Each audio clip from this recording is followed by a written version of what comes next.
नमस्कार दोस्तों, जैसा कि आप लोगों को पता होगा कि ऑनलाइन सेलिंग के लिए जीएसटी कंपलसरी है। और आप मीशो पे जाओ, फ्लिपकार्ट पे जाओ, किसी भी वेबसाइट पे जाओ, आपको नीचे एक वेबसाइट मिल जाती है। जब आप सेलर रजिस्ट्रेशन करते हो तो वहां पे दिया होता है कि यहां पर आप सेलर रजिस्ट्रेशन कर सकते हैं 250 रुपए में, 300 रुपए में, 350 रुपए में। लेकिन आज की इस वीडियो में एक ऐसी सच्चाई बताने वाला हूं जिससे आप लोग वाकिफ नहीं हो और बहुत सारे लोगों के साथ इन कंपनियों के माध्यम से धोखाधड़ी हो जाती है। आप लोग बच के रहिए और अपने पैसे को बचा के रखिए।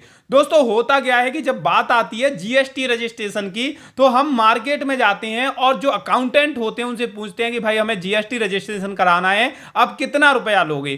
तो कोई बोलता है 1500 और कोई बोलता है 2000 रुपए। 1500 से लेके 2000 रुपए में ऑफलाइन मार्केट में लोग जीएसटी रजिस्ट्रेशन कर देते हैं। उसके अलावा जब आप घर पे आते हो और आप देखते हैं कि बहुत सारी मीडिएटर कंपनी है जो आपको जीएसटी सिर्फ और सिर्फ 250 रुपए, 300 रुपए या 350 रुपए में दिलवा रही हैं, तो आप लोगों के दिमाग में एक हमेशा कंफ्यूजन आता है कि कहां तो 250 रुपए में वो काम हो रहा है, कहां ऑफलाइन मार्केट में वही लोग जीएसटी रजिस्ट्रेशन करने के 1500 से लेकर 2000 रुपए ले रहे हैं। लेकिन ये इतना सस्ता क्यों कर रहे हैं? और यहां से जीएसटी अगर आप करवाते हो तो आपका जीएसटी मान्य होगा भी या नहीं, और आप ऑनलाइन सेलिंग कर पाओगे भी या नहीं। बहुत सारे लोग इस चीज पर भरोसा कर लेते हैं कि देखो हम तो मीशो पर सेलर रजिस्ट्रेशन कर रहे थे, मीशो अगर सजेशन दे रहा है कि यहां से आप अपना जीएसटी रजिस्ट्रेशन कर लीजिए तो वो सही दे रहा होगा। अगर फ्लिपकार्ट दे रहा है तो फ्लिपकार्ट सही दे रहा होगा। यानी कि ये इतनी पॉपुलर कंपनी आपको सजेशन दे रही है कि इन वेबसाइट से आप अपना जीएसटी रजिस्ट्रेशन कर लीजिए, तो ये सही सलाह आप लोगों को दे रही होंगी। लेकिन हमेशा हर चीज सही नहीं होती।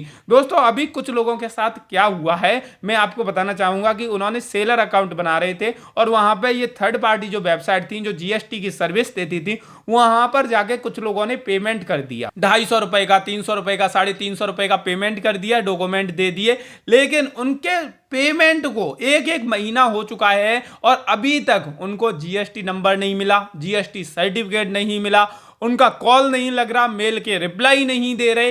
यानी कि उनके पैसे डूब चुकी है। उसके बाद हुआ क्या कि मैंने इन संस्थाओं से बात भी की और मैंने इनसे पूछा कि ऐसा क्यों हो रहा है, आप लोग ऐसा क्यों कर रहे हो, लोग 250-300 रुपए का पेमेंट कर रहे हैं और उसके बाद आप उनके जीएसटी क्यों नहीं दिला रहे। तो इन संस्थाओं के जवाब थे कि बहुत सारे जीएसटी हमारे पास आते हैं, पेमेंट तो लोग पहले ही कर देते हैं जीएसटी का, हमारी वेबसाइट पे आते हैं, जीएसटी की सर्विस चाहिए, पेमेंट कर देते हैं और बाद में डॉक्यूमेंट देते हैं। तो पेमेंट पहले कर देते हैं तो उसके बाद क्या होता है कि बहुत सारी कमियां आपके डॉक्यूमेंट में होती हैं, जैसे एड्रेस की कमी होती है, डॉक्यूमेंट पूरे नहीं होते, इसके अलावा बिजली का बिल नहीं होता, घर के कागज किसी और के नाम पे हैं, बहुत सारे ऐसे दिक्कतें होती हैं। तो होता क्या है कि आपने पेमेंट तो उन्हें पहले दे दिया, लेकिन जब आपके डॉक्यूमेंट देके तो उन्हें पता चला कि आपका तो जीएसटी में बहुत सारी चीजें में डॉक्यूमेंट में इंप्रूवमेंट करना होगा जब जीएसटी रजिस्ट्रेशन किया जाएगा। तो वो लोग क्या करते हैं, बहुत बार तो आपको इन्फॉर्म कर देते हैं कि आप इन इन चीजों को अपडेट कराइए जब जाके आपका जीएसटी रजिस्ट्रेशन होगा।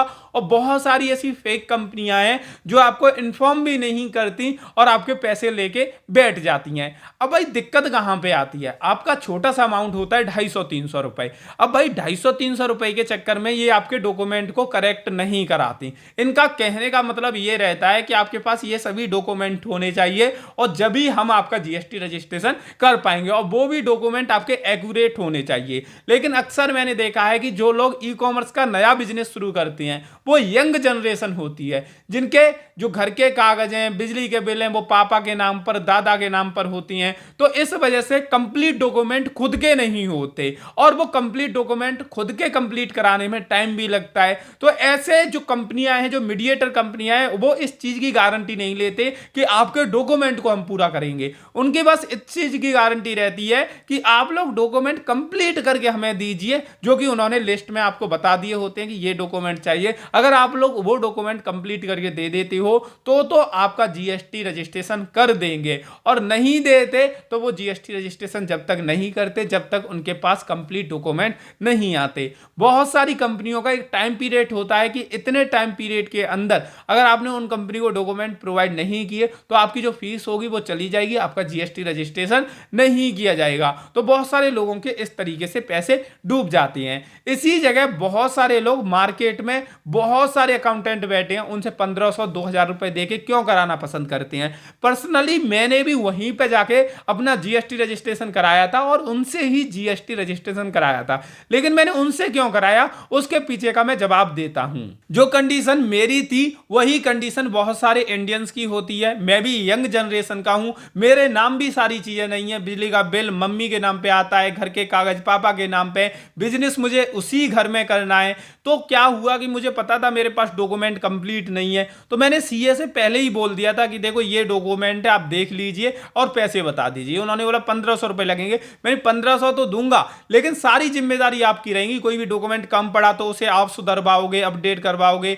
जो भी चीजें होंगी वो आप करवाओगे। तो वो तैयार हो गया। अब हुआ क्या कि जब मेरे नाम पर बिजली का बिल नहीं था लेकिन जीएसटी मेरे नाम पे आने वाला था, तो उन्होंने खुद ही एक शपथ पत्र बनाया, उस पर साइन वगैरह किए और बहुत सारी चीजें उन्होंने खुद ही कर दी और मेरे को फाइनली जीएसटी नंबर दिलवा दिया। तो इस तरीके से जीएसटी नंबर मेरे को आसानी से मिल गया। उसके बाद क्या हुआ कि जब हमने ई कॉमर्स के बारे में लोगों को सिखाना शुरू किया, बताया कि ई कॉमर्स बिजनेस कैसे चलता है, और बहुत सारे लोगों की सेलर अकाउंट बनाई, लिस्टिंग की, बहुत सारे लोगों को प्रोडक्ट दिए, तो जब हमें समझ में आया कि जीएसटी रजिस्ट्रेशन करना तो बहुत ज्यादा आसान है और जीएसटी रजिस्ट्रेशन कोई भी व्यक्ति फ्री में कर सकता है, जीएसटी का कोई भी चार्ज नहीं लगता। और इसके अलावा बहुत बार बात आती है ना, document document document document, basic document लगते हैं और वो हर किसी के पास होते हैं और थोड़ी बहुत करेक्शन होती है कि कुछ चीजों में। जैसे होता क्या है कि आपका बिजली का बिल माँ के नाम से आता है, पापा के नाम से आता है, तो वहां से आपको प्रतिज्ञा पत्र वगैरह बनवा लेने हैं, ऑनलाइन मिल जाते हैं, उनको साइन करवा के उनसे उन्हें अपलोड कर देना है। तो बहुत ही आसान ये प्रोसेस होता है। कोई भी व्यक्ति अपना खुद का जीएसटी रजिस्ट्रेशन 5 मिनट के अंदर आसानी से कर सकता है। 5 मिनट तो नहीं, 20-25 मिनट लग जाती हैं। तो कोई भी व्यक्ति अपने 1500 से 2000 रुपए भी बचा सकता है और आसानी से ये काम कर सकता है। अब भाई एक चीज मैं यहां पे ये भी बताना चाहूंगा, आप लोगों से निवेदन करना चाहूंगा कि आप कभी भी किसी भी वेबसाइट के माध्यम से अपना जीएसटी रजिस्ट्रेशन करा रहे हो तो उनसे बात कर लीजिए कि देखो ये मेरे पास कागज है, इसके अलावा कोई कमी हुई तो आपको करनी होगी और उस चीज का रिकॉर्डिंग कर लीजिए। दूसरी चीज, आप अच्छी वेबसाइट से ही अपना जीएसटी रजिस्ट्रेशन करवाइए अगर आप करवा रहे हो, और बहुत सारी फेक वेबसाइट है उनसे मत करवाइए। तीसरी चीज, अगर हो सके तो आप नजदीक के वकील वगैरह या आपके आसपास अकाउंटेंट वगैरह हैं उनसे कराइए। और अगली चीज, फाइनली अगर आप पढ़े लिखे हैं, आपको नॉलेज है, आप समझते हैं फॉर्म वगैरह भरना, जो पीडीएफ वगैरह होती हैं उनके साइज सेट करना, अपने डॉक्यूमेंट के साइज सेट करना, वो सारी चीजें जानते हैं, तो आप खुद ही अपना जीएसटी रजिस्ट्रेशन कर सकती हैं। तो कोई भी दिक्कत आपको नहीं आएगी। यूट्यूब पर बहुत सारी वीडियो डली हुई हैं जिनको देखकर आप अपना जीएसटी रजिस्ट्रेशन कर सकती हैं। तो दोस्तों बस ये आपको एक सचेत करने के लिए मैंने वीडियो बनाई थी कि बहुत सारे लोगों के साथ ऐसी धोखाधड़ी हो रही है, उनके जीएसटी नहीं बन रही, पैसे जा रहे हैं। तो आप लोगों से भी मैं यही निवेदन करना चाहूंगा कि आप इस जानकारी को ज्यादा से ज्यादा लोगों तक शेयर करिए। वीडियो अच्छी लगी हो तो वीडियो को लाइक कर दीजिए और चैनल को सब्सक्राइब करके बेल बटन जरूर दबाना। आज की ये वीडियो देखने के लिए आप सभी लोगों का तहे दिल से बहुत बहुत धन्यवाद।